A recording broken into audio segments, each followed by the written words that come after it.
ಎಲ್ರಿಗೂ ನಮಸ್ಕಾರ ರೀ. ಇವತ್ತಿನ ದಿನ ನಾವೇನು ಮಾಡೋಣ ಅಂತಂದರೆ ಲ್ಯಾಂಗ್ವೇಜ್ ಟು ಮತ್ತು ಲ್ಯಾಂಗ್ವೇಜ್ 1 ಇಂಗ್ಲೀಷ್ ಕ್ವಶನ್ಸ್ಗಳನ್ನು ಹೆಂಗೆ ಸಾಲ್ವ್ ಮಾಡೋದು ಅಂತ ನೋಡೋಣ.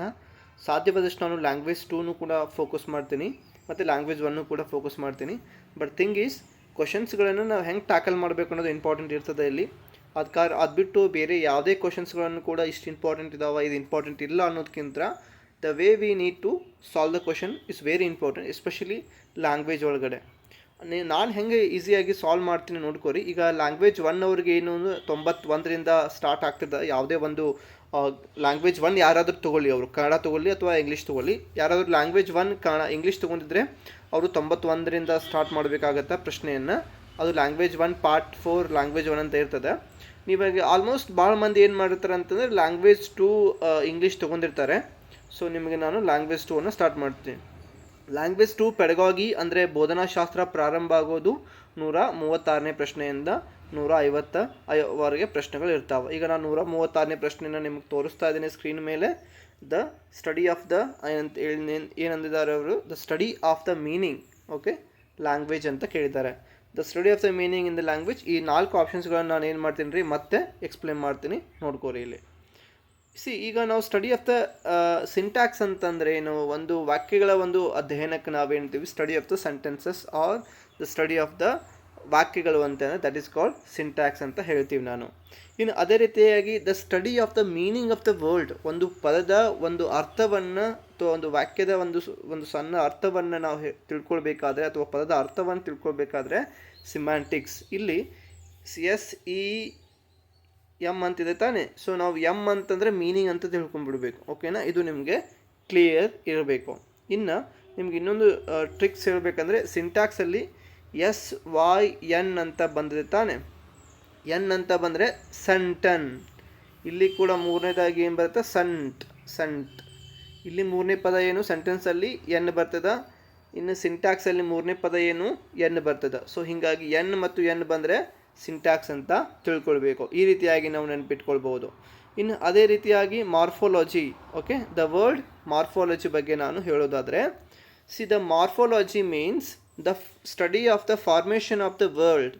ಫಾರ್ ಎಕ್ಸಾಂಪಲ್, ಈಗ ಒಂದು ಪದ ಇದೆ ಅಂತ ತಿಳ್ಕೊರಿ. ಯಾವುದಿದೆ ಈಗ ನಾನು ನಿಮಗೆ ಹೇಳ್ತೀನಿ. ಡೂ ಇದೆ, ಓಕೆ. ಇದನ್ನು ನಾನು ಅನ್ ಅಂತ ಹಚ್ಚಿ ಇನ್ನೊಂದು ಪದವನ್ನು ಬೇರೆ ಮಾಡಿದೆ ಅಥವಾ ರಚನೆ ಮಾಡಿದೆ ಅಂತಂದರೆ ಅಲ್ಲಿ ಏನಾಯಿತು, ಡೂ. ಇಲ್ಲಿ ಅನ್ನೋದೇನು, morpheme, the smallest unit of the like letter which recreate or the modify the word, that is called morphology. ಅಂತ ನಿಮ್ಗೆ ಗೊತ್ತಾಯಿತು. ಮಾರ್ಫಾಲಜಿ ಅಂತಂದರೆ ಅದು ಒಂದು ಪದವನ್ನು ರಚನೆ ಮಾಡುವುದ್ರ ಬಗ್ಗೆ ಸ್ಟಡಿ ಮಾಡ್ತದ ಅಂತ ಹೇಳ್ಬಹುದಾಗಿದೆ. Do you understand morphology? ಇನ್ನು again we need to understand that. For example ಇನ್ನೂ ಒಂದು ನೋಡೋದಾದರೆ, ಈಗ ನಾನು ಹೇಳ್ತಿರ್ತೀನಿ ಆಲ್ಮೋಸ್ಟ್ ಪ್ರಿಫಿಕ್ಸ್ ಮತ್ತು ಸಫಿಕ್ಸಸ್ ಅಂತ ಬರ್ತಾ ನೋಡ್ರಿ. ಪ್ರಿಫಿಕ್ಸ್ ಮೊದಲಿಗೆ ಹಚ್ಚೋ, ಸೆಕೆಂಡಿಗೆ ಹಚ್ಚೋ ಅಂತ. ಸೊ ಅದ್ರ ಬಗ್ಗೆ ನಾವು ಏನು ಆಲ್ಮೋಸ್ಟ್ ಓದ್ತಿರ್ತೀವಿ, ಮಾಡ್ತಿರ್ತೀವಿ, ಅವೆಲ್ಲ ಮಾರ್ಫಾಲಜಿ ಒಳಗಡೆ ಸ್ಟಡಿಯನ್ನು ಮಾಡ್ತಿರ್ತೀವಿ. ಈಗ ಗ್ರೇಟ್ ಅಂತ ಇರ್ತದೆ, ಓಕೆನಾ. ಗ್ರೇಟ್ ಇದ್ರ ಮುಂದೆ ನಾವು FUL ಅಂತ ಸಫಿಕ್ಸ್ ಹಚ್ಚಿದ್ರೆ ಅದೇನಾಯಿತು, ಮಾರ್ಫಿಮ್ ಆಯಿತು. ಅಂದರೆ ಒಂದು ಪದವನ್ನು ಅಥವಾ FUL ಹಚ್ಚಿ ನಾವು ಇನ್ನೊಂದು ಪದವನ್ನು ಮಾಡ್ತೀವಲ್ಲ, that is called morpheme or the morphology. ಒಂದು ಪದ ಹಿಂದೆ ಮತ್ತು ಮುಂದೆ ಯಾವ ಮೀನಿಂಗ್ಫುಲ್ ಆಗಿ ಬರಬೇಕನ್ನೋ ಪದವನ್ನು ಹಚ್ಚೋದಕ್ಕೆ ನಾವು ಮಾರ್ಫಾಲಜಿ ಅಂತ ಹೇಳ್ತೀವಿ. ಇದು ನಿಮಗೆ ಕ್ಲಿಯರ್ ಆಗಿ ಗೊತ್ತಿರಲಿ. ಓಕೆ, ಇನ್ನು ಲಾಸ್ಟ್ ಒಂದು ದ ಲಿಂಗ್ವಿಸ್ಟಿಕ್ ಅಂತ ಇದೆ. ದ ಲಿಂಗ್ವಿಸ್ಟಿಕ್ ಅಂತಂದರೆ systematic study of the language, that is called linguistic ಅಂತ ಹೇಳ್ತೀವಿ. ಒಂದು ಭಾಷೆಯ ಬಗ್ಗೆ ವ್ಯವಸ್ಥಿತವಾಗಿ ಏನು ಅಧ್ಯಯನ ಮಾಡ್ತಾರೆ, ದಟ್ ಈಸ್ ಕಾಲ್ಡ್ ಲಿಂಗ್ವಿಸ್ಟಿಕ್. ಇಲ್ಲಿ ಏನು ಕೇಳಿದ್ದಾರೆ ಅವರು ಪ್ರಶ್ನೆಯೊಳಗೆ ಅಂದರೆ the study of the meaning of the language ಅಂತ ಕೇಳಿದ್ದಾರೆ. So the right answer is semantics. Okay, 136ಕ್ಕೆ 2 ಸರಿಯಾದ ಉತ್ತರ ಆಗುತ್ತೆ. ಸೊ ಈ ರೀತಿಯಾಗಿ ನಾವು ಬಿಡಿಸ್ಬೇಕು. ಈ ಆಪ್ಷನ್ಸ್ಗಳು ಪದೇ ಪದೇ ಮತ್ತೆ ಮುಂದಿನ ಎಕ್ಸಾಮ್ ಒಳಗೆ ಬರ್ತದೆ. ಇದನ್ನು ನೀವು ಕ್ಲಿಯರ್ ಆಗಿ ಅಂಡರ್ಸ್ಟ್ಯಾಂಡ್ ಮಾಡ್ಕೋರಿ. Okay, the teacher tells a story. ಒಂದು ಸ್ಟೋರಿಯನ್ನು ಹೇಳ್ತಾರೆ. ಎದ್ರ ಬಗ್ಗೆ ಅಂತಂದರೆ ಒಂದು ಎನಿಮಲ್ಸ್ ಬಗ್ಗೆ ಏನು ಮಾಡ್ತಾರೆ, ಒಬ್ಬರು ಟೀಚರ್ ಸ್ಟೋರಿ ಹೇಳ್ತಾರೆ. ಯಾರಿಗೆ ಹೇಳ್ತಾರೆ, ಚಿಲ್ಡ್ರನಿಗೆ ಹೇಳ್ತಾರೆ. ಚಿಲ್ಡ್ರನ್ ಅವಾಗ ಏನು ಮಾಡ್ತಾರೆ ನೋಡ್ರಿ, children make a animal noise. ಎನಿಮಲ್ನ ಒಂದು ನಾಯ್ಸನ್ನು ಮಾಡ್ತಾರಂತೆ ಪ್ರತಿ ಸಲ, every time. And they hear the name of the animal. Animal ನೇಮನ್ನು ಕೇಳಿಸಿದಾಗ ಅವ್ರು ಏನು ಮಾಡ್ತಾರೆ, ಮಕ್ಕಳು ಏನು ಮಾಡ್ತಾರೆ, ನಾಯ್ಸನ್ನು ಮಾಡ್ತಾರೆ. ಈಗ ಟೋಟಲ್ ಫಿಸಿಕಲ್ ರೆಸ್ಪಾನ್ಸ್ ಏನು ಬಿಡ್ತೀನಿ ನಾನು. ಕಮ್ಯುನಿಕೇಟಿವ್ ಲ್ಯಾಂಗ್ವೇಜ್, ಇಲ್ಲಿ ಟೀಚರ್ ಒಂದು ಸಂಭಾಷಣೆ ಮಾಡ್ತಾ ಮಕ್ಕಳು ಸಂಭಾಷಣೆ ಮಾಡ್ತಾ ಇಲ್ಲ, ಇಲ್ಲಿ ನಾಯ್ಸ್ ಮಾಡ್ತಾ ಇದ್ದಾರೆ. ಸೊ ಇದು ಕಮ್ಯುನಿಕೇಟಿವ್ ಆಗೋದಿಲ್ಲ. ಗ್ರಾಮರ್ ಟ್ರಾನ್ಸ್ಲೇಷನ್ ಅಂದರೆ ಒಂದು ಪದವನ್ನು, ಒಂದು ವಾಕ್ಯವನ್ನು ಕೊಟ್ಟು ಅದು ತಮ್ಮ ಇನ್ನೊಂದು ಮಾತೃಭಾಷೆಗಳ ವಾಕ್ಯವನ್ನಾಗಿ ಪರಿವರ್ತನೆ ಮಾಡಿ ಅಂತ ಹೇಳ್ತಾ ಇಲ್ಲ, ಅಥವಾ ಯಾವುದೇ ಕಾರಣಕ್ಕೂ ಇಲ್ಲಿ ಗ್ರಾಮರ್ ಟ್ರಾನ್ಸ್ಲೇಷನ್ ಫೀಚರ್ಸ್ ಕಾಣ್ತಾ ಇಲ್ಲ, ಇದು ಕೂಡ ಅಲ್ಲ. ರೀಡಿಂಗ್ ಅಪ್ರೋಚ್, ಇಲ್ಲಿ ಮಗು ರೀಡಿಂಗ್ ಮಾಡ್ತಾ ಇಲ್ಲ, ಇಲ್ಲಿ ನಾಯ್ಸ್ ಮಾಡ್ತಾ ಇದೆ. ಸೊ ಇದು ಕೂಡ ಆಗೋದಿಲ್ಲ. ಹಾಗಾದರೆ right answer is total physical response. Total physical response is a right answer. ಹಿಂಗಂದ್ರೆ ಏನಪ್ಪ ಅಂತಂದರೆ that you need to understand easily. ಏನಪ್ಪ ಅಂದರೆ ಟೋಟಲ್ ಫಿಸಿಕಲ್ ರೆಸ್ಪಾನ್ಸ್ ಅಂತಂದರೆ ಒಂದು ಮಗು ಅಥವಾ ಒಬ್ಬ ಶಿಕ್ಷಕ ಏನಾದರೂ ಒಂದು ಇನ್ಸ್ಟ್ರಕ್ಷನ್ಸ್ ಕೊಟ್ಟ ಮೇಲೆ ಅದನ್ನು ಮಗು ಏನು ಮಾಡ್ತದ, ಸಂಪೂರ್ಣವಾಗಿ ಅದನ್ನು ಅಳವಡಿಸ್ಕೊಂಡು ವಿತ್ ದೇರ್ ಫಿಸಿಕಲಿಯಾಗಿ ಅದು ಏನು ಮಾಡ್ತದ, ಕ್ರಿಯೆಯನ್ನು ಮೀನ್ಸ್ ಆ್ಯಕ್ಟಿವಿಟಿಯನ್ನು ಮಾಡ್ತದೆ ಅಥವಾ ರೆಸ್ಪಾನ್ಸ್ ಮಾಡ್ತದೆ with a physical, that's called. So ಹೀಗಾಗಿ ನಾವೇನು ಅನ್ಬೋದು ಇದಕ್ಕೆ, the total physical response is a right answer. Okay, the ಅಂದರ್ ಥಿಂಗ್, ಮುಂದಿನ ಪ್ರಶ್ನೆಯನ್ನು ನೋಡ್ರಿ. ಇಲ್ಲಿ ನಾನು ನಿಮಗೆ ತೋರಿಸ್ತಾ ಹೋಗ್ತೀನಿ. 39ನೇ ಪ್ರಶ್ನೆ ನೋಡ್ರಿ. A test which is administrated, that means administered at the end of the language course for the remedial teaching ಬಗ್ಗೆ ಅಂತ ಹೇಳ್ತಿದ್ದಾರೆ. ಅಂದರೆ ಪರಿಹಾರ ಬೋಧನೆ ಏನೋ ರೆಮಿಡಿಯಲ್ ಟೀಚಿಂಗ್ ಅಂತ test which is administered at the end of the language course remedial teaching. ನೋಡಿ, ಈಗ ರೆಮಿಡಿಯಲ್ ಅಂತಂದರೆ what do you understand? Remedial teaching it's like a ಪರಿಹಾರ ಬೋಧನೆ ಅಂತ ನಾವು ಹೇಳ್ಬೋದಾಗಿದೆ, ಹೌದಾನೆ? ಪರಿಹಾರ ಬೋಧನೆಕ್ಕಿಂತ ನಾವು ಏನು ಮಾಡ್ತೀವಿ ಒಂದು ಮಗುವಿಗೆ, ಅದು ಭಾಳ ಇಂಪಾರ್ಟೆಂಟ್ ಇಲ್ಲಿ. ನಿಮಗೆ ಡಿಫ್ರೆಂಟ್ ಟೈಪ್ಸ್ ಆಫ್ ಟೆಸ್ಟ್ ಬಗ್ಗೆ ನಾನು ಎಕ್ಸ್ಪ್ಲೇನ್ ಮಾಡ್ತೀನಿ ಮೊದಲಿಗೆ, ಆಮೇಲೆ ನಿಮಗೆ ನಾನು ಉತ್ತರ ಕೂಡ ಹೇಳ್ತೀನಿ. ಮೊದಲಿಗೆ ನಾನು ನಿಮಗೆ ಎಕ್ಸ್ಪ್ಲೇನ್ ಮಾಡಿದ್ರೆ diagnostic test. Okay, diagnostic test ಅಂತಂದರೆ ನಾವು ಒಂದು ಮಗುವಿನ ಸ್ಟ್ರೆಂತ್, ಓಕೆ, ಮತ್ತು ಒಂದು ಮಗುವಿನ ಎಲ್ಲಿ ಇಂಪ್ರೂವ್ಮೆಂಟ್ ಆಗಬೇಕಿದೆ, his strength, his areas of the weakness, okay, his areas of the weakness, along with that ಏನು ಸ್ಟಡಿ ಮಾಡಿದರೆ he will improve in the study. That is why we need to understand his strength and the weakness is called diagnostic test ಅಂತ ಹೇಳ್ತೀವಿ. In the other way that you need to understand that in placement test ಅಂತಂದರೆ, ನೋಡಿ ಇದು ಬಹಳ ವಿದ್ಯಾರ್ಥಿಗಳಿಗೆ ಇದು ಗೊತ್ತಿಲ್ಲ. Placement test ಅಂತಂದರೆ ಒಂದು ಮಗು, ಓಕೆ, ಭವಿಷ್ಯದೊಳಗಡೆ ಅಂದರೆ ಈ ವರ್ಷದೊಳಗಡೆ ಏನೆಲ್ಲ ಕಲಿಬಹುದು, ಏನೆಲ್ಲ ಮಾಡ್ಬೋದು ಅಂತ ನಾವೇನು ಪ್ರಾರಂಭದೊಳಗಡೆ ಇನ್ನೂ ಅವನಿಗೇನು ಕಲಿಸೇ ಇಲ್ಲ, ಪ್ರಾರಂಭದೊಳಗಡೆ ಅವ್ನಿಗೆ ಎಷ್ಟು ಗೊತ್ತಿದೆ ಅಂತ ಏನು ಚೆಕ್ ಮಾಡ್ತೀವಲ್ಲ, that is called placement test ಅಂತ ಹೇಳ್ತೀವಿ. ಓಕೆ, ಇದು ಅವನ ಒಂದು ಕೌಶಲ್ಯದ ಬಗ್ಗೆನೂ ಕೂಡ ಟೆಸ್ಟ್ ಆಗಿರ್ತದ. But along with that his capacity ಎಷ್ಟಿದೆ ಅನ್ನೋದು ಕೂಡ ನಾವು ತಿಳ್ಕೊಳ್ಳಿಕ್ಕೆ ವರ್ಷದ ಪ್ರಾರಂಭದೊಳಗಡೆ ಮಾಡುವಂತಹ ಪರೀಕ್ಷೆಗೆ ನಾವು ಪ್ಲೇಸ್ಮೆಂಟ್ ಟೆಸ್ಟ್ ಅಂತ ಹೇಳ್ತೀವಿ. ಇನ್ನು ಮುಂದುವರೆದು the third one achievement test. Okay, achievement ಅಂತಂದರೆ ಒಂದು ಮಗು ಈ ಒಂದು ತಿಂಗಳಲ್ಲಿ ಅಥವಾ ಈ ಒಂದು ಕ್ಲಾಸಲ್ಲಿ ಏನು ಓದಿದ, ಎಷ್ಟು ಮಾಡಿದ, ಎಷ್ಟು ಗೊತ್ತಿದೆ ಅನ್ನೋದನ್ನು ನಾವು ಅಚೀವ್ಮೆಂಟ್ ಟೆಸ್ಟ್ ಅಂತ ಹೇಳ್ತೀವಿ. Unit test is also the part of the achievement test ಅಂತ ನಾವು ಹೇಳ್ತೀವಿ. ಇದು ನಿಮಗೆ ಕ್ಲಿಯರಾಗಿ ಗೊತ್ತಿರಲಿ. ಇನ್ನು last one memory test. Memory test ಅಂತಂದರೆ ಒಂದು 10 ಪದಗಳನ್ನು ವಿದ್ಯಾರ್ಥಿಗಳಿಗೆ ಓದಿಸಿ ಇದರೊಳಗಡೆ ನಿಮ್ಗೆ ಎಷ್ಟು ಗೊತ್ತಿದಾವ ಹೇಳ್ರಿ ನೋಡೋಣ ಅನ್ನೋದು ಕೂಡ it's a type of a memory test. Memory test is related to the memory ಅಂತಲೇ ಹೇಳಬೇಕು. ಇಲ್ಲಿ ನಿಮಗೆ ನಾನು ಸರಿಯಾದ ಉತ್ತರ ಬಂದುಬಿಟ್ಟು ಡಯಾಗ್ನೋಸ್ಟಿಕ್ ಟೆಸ್ಟ್. ನಾವು ರೆಮಿಡಿಯಲ್ ಟೀಚಿಂಗ್ ಮಾಡಬೇಕತ್ತಾಗ, ಪ್ರತಿ ಸಲ ರೆಮಿಡಿಯಲ್ ಟೀಚಿಂಗ್ ಪರಿಹಾರ ಬೋಧನೆ ಮಾಡಬೇಕತ್ತಾಗ ನಾವೇನು ಮಾಡ್ತೀವಿ, ಇಲ್ಲಿ ಡಯಾಗ್ನೋಸ್ಟಿಕ್ ಡಯಾಗ್ನೋಸ್ಟಿಕ್ ಟೆಸ್ಟ್ ಮಾಡಿನೇ ಮುಂದೆ ರೆಮಿಡಿಯಲ್ ಟೀಚಿಂಗ್ ಮಾಡ್ತೀವಿ. ಯಾಕಂದರೆ ಯಾವ ಮಗು ಎಲ್ಲಿ ಇಂಪ್ರೂವ್ಮೆಂಟ್ ಆಗಬೇಕಾಗಿದೆ ಅನ್ನೋದು ಗೊತ್ತಾಗೋದೇ ಏನೆಲ್ಲಿದೆಯೋ ಡಯಾಗ್ನೋಸ್ಟಿಕ್ ಟೆಸ್ಟ್ ಒಳಗೆ ಗೊತ್ತಾಗುತ್ತೆ. ಓಕೆ, ಇದು ಕ್ಲಿಯರ್ ಆಯಿತು. 140ನೇ ಪ್ರಶ್ನೆ ನೋಡ್ರಿ. The practice of the grammatical structure controlled the manner is can be done by controlled manner done by ಯಾರಿಂದ ಡನ್ ಆಗುತ್ತೆ ನೋಡ್ರಿ ಇದನ್ನು. Okay, C correcting the wrong sentences produced by the learners ಅಂತ ನೋಡಿ. Okay, gap filling the grammar exercise, writing the paragraphs and the essays, explaining the use of particular structures. Okay, ಇಲ್ಲಿ ಕ್ವಶನನ್ನು ನಾವು ಅರ್ಥ ಮಾಡ್ಕೊಂಡ್ರೆ ಉತ್ತರವನ್ನು ಹಾಕ್ಬೋದು. ಒಂದು grammatical ಸ್ಟ್ರಕ್ಚರನ್ನು practice ಮಾಡೋಕ್ಕ control the manner can be done by ಅಂದರೆ ಈ ಗ್ರಾಮೆಟಿಕಲ್ ಸ್ಟ್ರಕ್ಚರನ್ನು ಪ್ರಾಕ್ಟೀಸ್ ಮಾಡ್ತೀವಲ್ಲ ಇದ್ರ ಮುಖಾಂತರ ಮಾಡಿಸಿದ್ರೆ ಚೆನ್ನಾಗಿ ಆಗತ್ತೆ ಅಥವಾ ಇಂಪ್ರೂವ್ಮೆಂಟ್ ಆಗ್ತಾರ ಅಂತ ಹೇಳ್ತಾ ಇದ್ದಾರೆ ಅವರು. Correcting the wrong sentences produced by the learners, ಸೆಂಟೆನ್ಸನ್ನು ಕರೆಕ್ಟ್ ಮಾಡೋದು is also the part of the grammatical ಸ್ಟ್ರಕ್ಚರನ್ನು ಇಂಪ್ರೂವ್ಮೆಂಟ್ ಮಾಡೋದು. That is true, but thing is ಇದು ರಿಲೇಟ್ ಆಗ್ತಾ ಇಲ್ಲ. ಯಾಕೆ ಅಂತ ನಾನು ಹೇಳ್ತೀನಿ ನಿಮಗೆ. ಗ್ಯಾಪ್ ಫಿಲ್ಲಿಂಗ್ ಎಕ್ಸಸೈಸ್ ಇದನ್ನು ನಾವು ಲಾಸ್ಟಿಗೆ ಇಟ್ಕೊಳ್ಳೋಣ. ರೈಟಿಂಗ್ ದ ಪ್ಯಾರಾಗ್ರಾಫ್ಸ್ ಎಸ್ಸೇಜನ್ನು ಮಾಡಿದರೆ ಒಂದು ಮಗು ಕಾಂಟೆಕ್ಸ್ಟ್ ಆಗಿ ಬೆಳೀತದೆ ವಿನಃ ಗ್ರಾಮೆಟಿಕಲ್ ಆಗಿ ಅಲ್ಲಿ ಪರ್ಟಿಕ್ಯುಲರ್ ಯೂಸ್ ಆಗಲ್ಲ. ಇದು ಕೂಡ ರಾಂಗ್ ಇದೆ.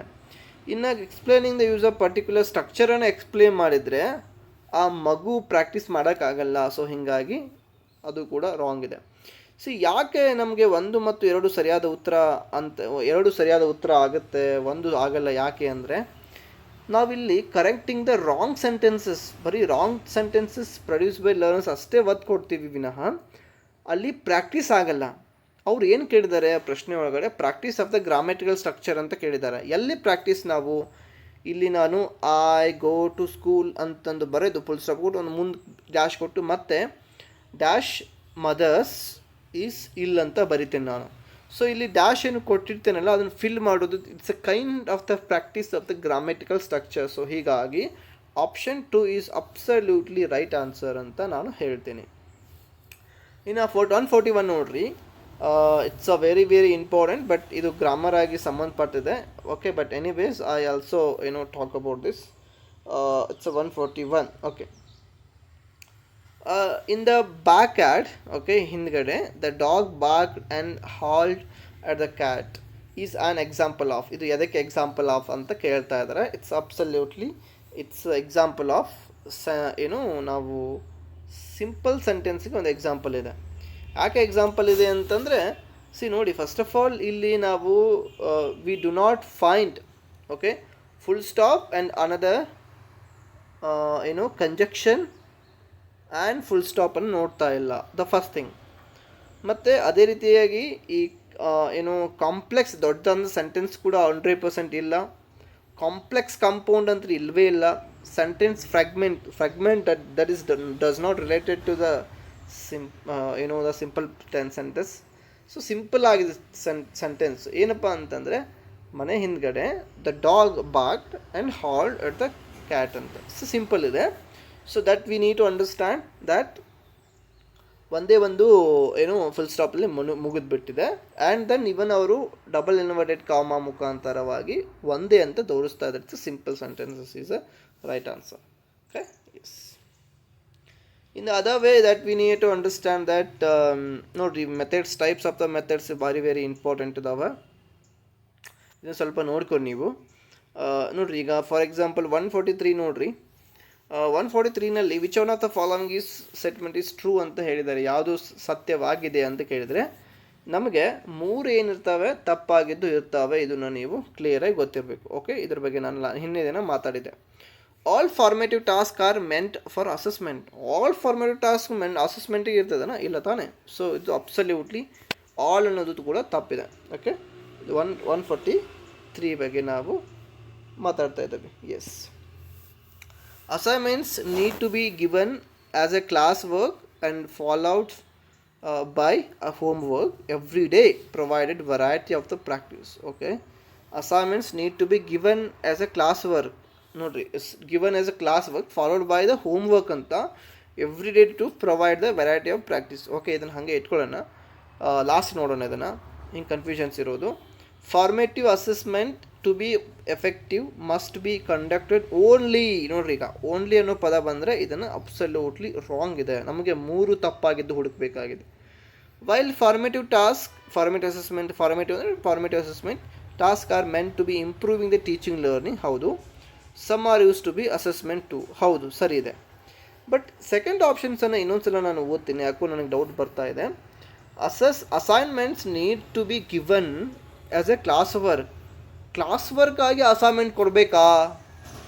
ಅಸೈನ್ಮೆಂಟ್ ಅಂತಂದರೆ ಡಿಫ್ರೆಂಟ್, ಅಂದರೆ ಮಗುವಲ್ಲಿ ವಿಚಾರ ಮಾಡಿ ಹೊಸದನ್ನ ನೋಡಿ ಪೇಪರ್ ಕಟ್ಟಿಂಗ್ಸು, ನ್ಯೂಸ್ ಚಾನಲ್ಲು ಅಥವಾ ಬೇರೆದ ರಿಸರ್ಚ್ ಮಾಡಿ ಬರೆಯುವಂಥದ್ದೇ ಅಸೈನ್ಮೆಂಟ್. ಹೋಮ್ ವರ್ಕ್ ಅಂದರೆ it's like A class work ಅಂತ ನಾವು ಕನ್ಸಿಡರ್ ಮಾಡ್ಬೋದು ಒಂದು ಲೆವೆಲ್ ಮಟ್ಟಿಗೆ. ಸೊ ಹೀಗಾಗಿ ಇದು ತಪ್ಪಾಗಿದೆ. The fourth one is absolutely right answer. ಹೀಗೆ ನಾವೇನು ಮಾಡಬೇಕು, ಕ್ವಶನ್ಸನ್ನು ಅರ್ಥ ಮಾಡ್ಕೊಂಡು ಆನ್ಸರ್ ಮಾಡಬೇಕು. ಸೊ ಮುಂದಿನ ಪ್ರಶ್ನೆಯನ್ನು ನಿಮಗೆ ನಾನು ಓದ್ತೀನಿ. ಎಸ್, ಓಕೆ, 146 ನೋಡ್ರಿ ಇಲ್ಲಿ. 146. Okay, so 146 it's a very important ಇದೆ. Reading skill can be developed best by. ನೋಡಿ, ಈಗ ಅಂದರೆ ಓದುವಂಥ ಏನು ಕೌಶಲ್ಯವನ್ನು ಬೆಸ್ಟ್ ಡೆವಲಪ್ ಮಾಡೋದು ಯಾವುದು ಅಂತ ಕೇಳಿದಾರೆ ಇಂಡೈರೆಕ್ಟಾಗಿ. ಯಾವುದು ಬೆಸ್ಟ್ ಡೆವಲಪ್ ಆಗಿ ಮಾಡೋದು? Writing answers two questions on text. ಇದು ರೀಡಿಂಗ್ ಮಾಡ್ತದನ? ರೈಟಿಂಗ್ ಮಾಡ್ತದೋ ರೈಟಿಂಗ್ ಮಾಡ್ತದ?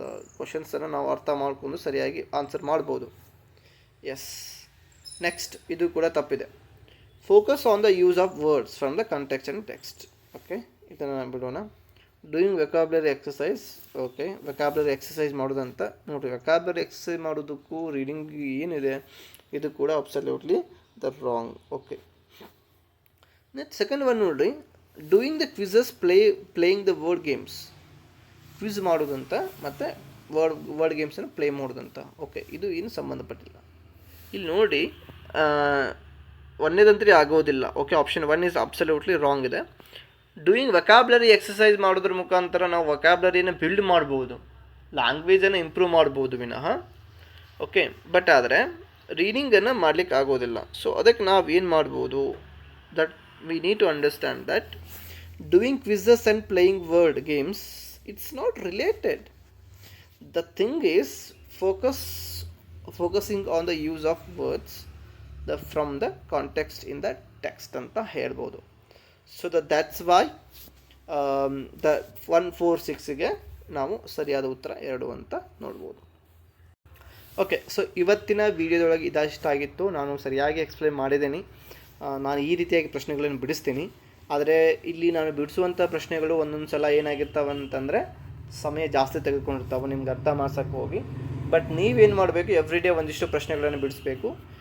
ಇದು ಒಂದು PDF ನಿಮಗೂ ಕೂಡ ನಾನು ಕಳಿಸ್ತೀನಿ. No worries. ಸರಿಯಾಗಿ ಓದ್ರಿ, ಮಾಡಿರಿ. All the best. ಚೆನ್ನಾಗಿ ಒಳ್ಳೆಯದಾಗಲಿ.